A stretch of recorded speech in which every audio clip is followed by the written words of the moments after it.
In a lively park where laughter echoed, a simple injustice would trigger an unexpected confrontation. The sounds of daily life, children playing ball, couples walking hand in hand, birds singing in the trees, were shattered by an altercation that would change the destiny of many souls. The air seemed to vibrate with the energy of the scene, a subtle but palpable tension floating above everything. Officer Martin, a tall, imposing police officer, stood in the background, stonily watching the group of young people playing basketball. His impeccable uniform contrasted with the shadow of his reputation, a man of power who did not hesitate to crush those he considered inferior. He was known for his unwavering authority, his ruthless temperament, and his complete lack of empathy. Under his piercing eyes, every movement of the young people seemed threatening, every laugh too loud, every play too free. He had control over those he deemed undisciplined, and under his gaze, the atmosphere seemed to tense with every gesture, every word, every breath.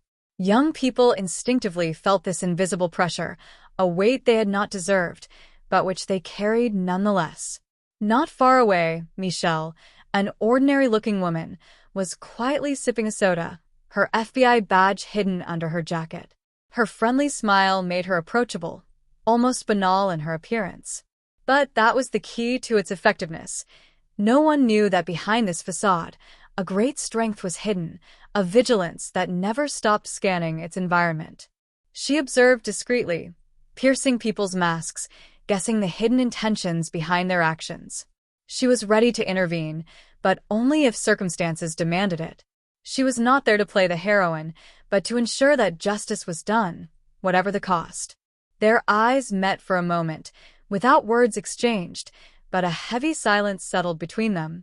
Their roles were distinct, but in that precise moment, destiny seemed to bind them. The chaos that was coming would not only come from the kids on the basketball court, nor from Agent Martin, who was looking for a reason to intervene. It would come from the injustice that Michelle perceived in the situation, an injustice that she knew she could not ignore. Everything changed when Tiana, a young black girl, tripped over Officer Martin while carrying a tray of snacks. The soda rolled and crashed against the officer's feet, splashing his immaculate uniform. The sound of the liquid spilling onto the concrete echoed like thunder in the quiet air of the park. Martin, red with anger, froze for a moment before the explosion of rage was heard. He fixed Tiana with a piercing gaze, his fists clenched. "Do you have an explanation for that?" he roared, his voice breaking the surrounding calm. "You young people think you can do whatever you want. Show me your papers." Tiana, confused and upset by the incident, searched desperately in her pockets. I don't have them on me, sir," she stammered, her eyes wide with fear. She had never been faced with such a situation, let alone with such intimidating authority. This was enough to trigger the agent's anger. "No papers?" he repeated in an even more threatening voice.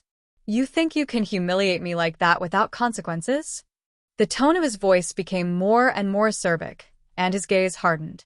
Without warning, he suddenly stepped forward and violently pushed Tiana away, causing her to stumble and almost fall to her knees. The crowd around them instantly froze. A tense silence enveloped the moment, and several phones were raised to film the scene. Nervous murmurs ran through the crowd, some spectators barely escaping words of outrage. But the fear and confusion in Tiana's eyes was palpable, and it was a sight no witness could ignore. It was at this moment that Michelle, until then discreet, stepped forward with a determined step. She didn't need to shout. Her presence already commanded respect. His voice, calm but firm, cut through the hubbub of the park and rang out with authority. "That's enough, Martin." The agent immediately turned towards her, his gaze filled with menace, like a beast ready to attack. "It's none of your business," he yelled through gritted teeth. "Are you going to meddle in what is none of your business?"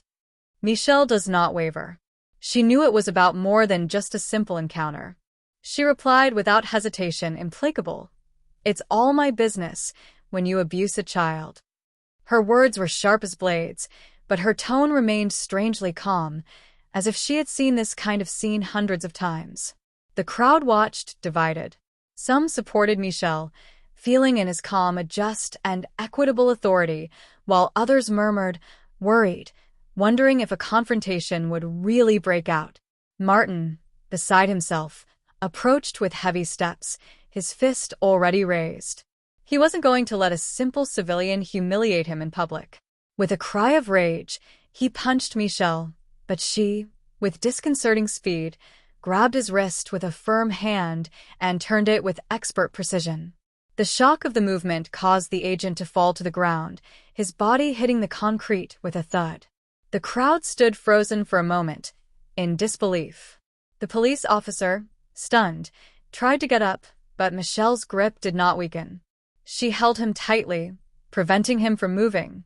"If you want order, Martin," she said, looking him straight in the eye, "you must first know how to respect others." The shock in the crowd was palpable. The silence that followed Martin's fall was heavy, almost unreal, as if time had stopped for a few seconds. Some spectators, hesitant at first, began to applaud, breaking the stillness of the scene. Others remained frozen, shocked, unable to understand what had just happened.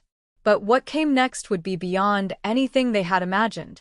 Michelle's calm, his implacable assurance, made the scene all the more intense. Michelle, not flinching, revealed his FBI badge, making it shine in the sunlight. "I'm Michelle Hay," she said in a clear, firm voice. "And you are committing an abuse of power." His words hit Agent Martin like a bolt from the blue. He stood frozen, caught off guard, his eyes wide with surprise, trying to understand how a simple civilian could have defied his authority like that. The murmurs of the crowd, which until then had been sporadic sounds, transformed into an indescribable din. The cameras trained on him amplified the scene, immortalizing every moment of his defeat. Martin, at first in shock, began to stand up, but he no longer had control of the situation. Michelle, still calm, continued, leaving no room for ignorance or justification. "You pushed a minor, attacked me in front of witnesses. It's not a simple question of competence. It's a question of respect."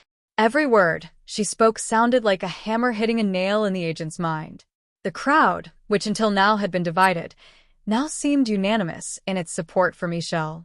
The question was no longer only that of individual justice, but that of human dignity, of authority which abuses its power. The faces around them were marked by dismay, but also by a wave of empathy for the young girl and a growing anger towards Agent Martin. The tension rose further when police sirens were heard in the distance. Police cars came rushing in, their flashing lights illuminating the park with blue and red lights. However, despite their presence, they could not prevent the truth from coming out. The scene was now beyond their control. Michelle, facing Martin, knew that it was not just a question of personal confrontation. It was much bigger than that. It was a fight for justice, for those who had no voice, for those who suffered in silence under the weight of daily injustice. The agents who arrived did not know how to react to the situation unfolding before them. One of them approached Michelle, hesitant, while the others headed towards Martin, who, still in shock, tried to stand up but already seemed lost in a sea of indignation and confusion. Michelle, still calm, turned towards the approaching police officer. "You can take my statement," she said without a trace of fear. "But what you see here is a blatant abuse of power. You have a responsibility." The agents exchanged glances, visibly divided. One of them, a younger man, seemed to want to intervene, but he stopped, overcome with doubt. The audience around them witnessed each movement, and the story that Michelle was writing was etched in everyone's minds. The cameras, always running, captured every detail. The videos would be shared thousands of times, with testimonies multiplying on social networks. Michelle, in the space of a few minutes, had become the symbol of calm but determined resistance against abusive authority. She was not just fighting for Tiana or herself, but for a much larger cause, a fight for the innocent who, too often, were crushed under the weight of the abuse of power without the possibility of defending themselves. The sirens quieted as the police finally made decisions, and Michelle, aware of what had just happened, remained implacable. She knew this confrontation would be a turning point. She also knew that the fight she had just fought, as simple as it may have seemed, would resonate far beyond this park, far beyond this moment. The next day, the video of the incident traveled around the world at lightning speed. Within hours, the hashtag Justice for Tiana went viral, flooding social media with messages of solidarity, anger, and support. Thousands of people around the world joined the cause, demanding justice not only for Tiana, but for all those who were victims of the abuse of power. Michelle, for her part, became a symbol of courage and determination. The media called her the heroine of the moment, but she knew that the real battle was far from won. For her, it was just the beginning. The real fight was only just beginning. She knew that injustice was not fought simply with spectacular individual actions, but with deep, systemic change, which required collective effort and long-term commitment. A few weeks later, Michel found himself face-to-face with Martin, this time without his uniform. He was no longer the authoritarian, intimidating agent, but a broken man sitting in a detention room. The atmosphere was heavy, full of resentment and silence. Michel sat calmly across from him, leaving no room for easy empathy. "You had a choice," she said in a calm, but firm voice that echoed through the room. "You could choose to be better, to do better." His words were simple, but full of weight. Michelle was not there to seek reconciliation or an apology. She knew that Martin's actions were not the result of an isolated mistake, but of a broken system that enabled and encouraged this kind of abuse. Martin, with his eyes downcast, looked away, unable to meet his gaze. He was broken, not just by defeat, but by the realization that he had been a cog in a much larger cog, a cog that he had too long ignored or accepted without questioning. He knew he was guilty not just of an isolated act, but of complicity in a system that crushed those who had no voice. Michelle, however, felt neither hatred nor resentment. She knew her victory was not personal. It wasn't Martin she wanted to destroy. She had only shown the world, and especially him, that the truth would always come out in the end. No matter the pretenses, the manipulations, or the attempts to suppress reality, the truth, at a given moment, was revealed. A few days later, while she was walking in the same park, an unexpected gesture occurred. This park, which had been the scene of a chaotic confrontation, was now a place of different resonance, a place where the air seemed lighter, full of potentiality. Tiana, the young girl she had protected, whom she had saved from unjustified violence, approached timidly. Her eyes shone with deep gratitude, but also with a new confidence in herself. She handed Michel a small note, carefully folded. Michel took it, intrigued. The message was simple, but full of meaning. "Thanks to you, I am no longer afraid." Michel, moved, felt warmth invade his heart. She hadn't just helped a young girl that day. She had transformed her life. She had given back to Tiana something that injustice had stolen from her: dignity, her voice, the ability to stand up in the face of fear. Without a word, Michel hugged Tiana, holding her close, a gesture of comfort, support, but also recognition. This little note wasn't just a thank you, it was an act of courage in its own right.